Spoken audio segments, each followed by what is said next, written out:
I look at natural gas, and one of the reasons that we started the company and one of the reasons that I'm in the business is because I believe it is the future.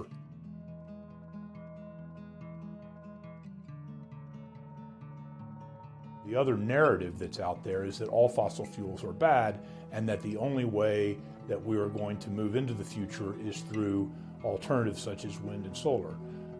I strongly believe that there's a place for all of these types of fuels, but that it is unrealistic and ultimately a failed approach to attempt to leave a fuel like natural gas out of the mix, given all the benefits that it brings. It is and has always been a key piece of the overall strategic framework when you look at geopolitics. Energy is, we take it for granted. It's easy to take it for granted until it becomes scarce. When you get into periods of conflict, you want to be able to control your own destiny. You want to be able to control your own supply.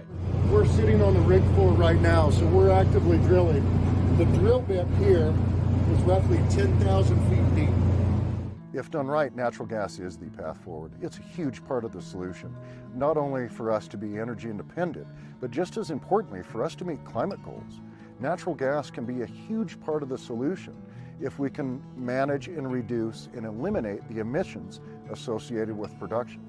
We're doing that here in the Jonah field. That's the material that we're drilling through right now. The reason that it's gray is that's the drilling fluid color, but then the material that we're actually drilling through primarily in this area is about 90% sandstone.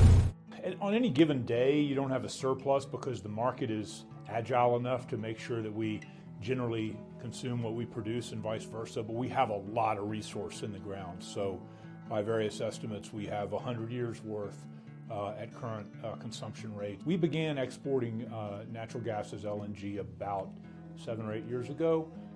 Went from an export market of 0 to one that represents 12 to 15% of our overall natural gas consumption. So that's a relatively small number. To completely replace Europe's Russian imports would probably require a doubling of that, and we'd still be at 25% of what we produce. I don't think that's a stretch for the industry to do. We would have our allies in Europe being able to buy this supply from a trusted partner rather than relying on a bad actor. So that would be number one. But then number two, the side benefit of that is that U.S. natural gas is the cleanest natural gas in the world, bar none.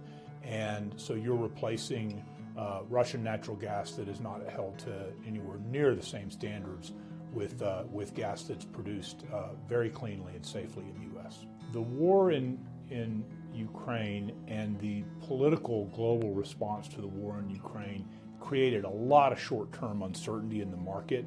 When you look into the forward markets in terms of where the market is trading oil and gas months from now or years from now, they actually retreat back to a more reasonable level.